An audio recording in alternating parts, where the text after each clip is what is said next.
So in Cairo, there are at least 45 options for English language schools, resulting in a very, very competitive language business climate. So the market is dominated by British and American language schools. Thompson notes it would be foolish to ignore the tremendous competitive advantage that a long and colorful colonial past bestows on the UK, yet it would be equally short-sighted to overlook the increasing influence of the US through aid funding on the education sector. So in concordance with globalization, English education has now become a mandatory subject in Egypt beginning from the first grade, and many private English schools are now prioritizing children's courses. Adult courses, on the other hand, tend to be general English courses, usually 40 to 45 minutes, and lack any specific designation.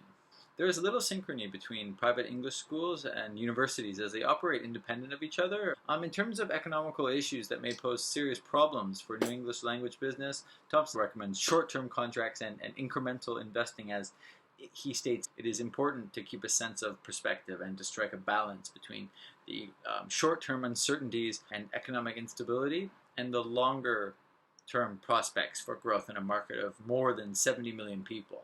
For a possible niche, as Cairo is crowded with British and American schools, the Cairo School of Practical English will differentiate itself by establishing a Canadian school in Egypt, using Canada's cosmopolitan, multicultural nature to sell our intercultural communicative prowess. Schaub states that while enrollment in English courses continues to grow quickly, some exceptions include university communities, those involved in the large tourist industry, and professionals in engineering, business, and medicine. We're thinking about specializing in teaching adults with the idea of establishing ourselves as having a specialization for a market that we believe will expand as Egypt further globalizes, the tourism industry continues to bounce back, and the political and economical turmoil kind of level out.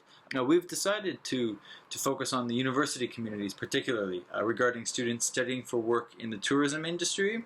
As university partnerships are virtually non-existent in Cairo, we will pioneer in reaching out to universities for the formation of partnerships with our school, again, similar to ELS International. In Egypt, students appear to downplay the necessity of a high English level, as Abdel states students' views on their English language preparation and on their perceived English language needs differed greatly from those of their teachers, and this resulted in graduates who are not prepared at all for a career in tourism. We believe if our program could increase awareness of the necessities and difficulties of using English in the workplace, we could see increased motivation and English language proficiency leading to higher rates of employment after graduation, which we could then use as a major selling point. Down the line, we could even look at company sponsorship or direct hire if our students prove effective in the tourism and hospitality workplace. In any case, there is a definite need for a university expansion in Egypt, as Thompson states, with 400,000 new students each year entering higher education. The universities simply cannot cope with the demand. So based on these ambitions, we have summarized our vision statement as enriching lives by ensuring our students are best equipped to take full advantage of the bountiful opportunities provided by a prosperous, globalized Egypt.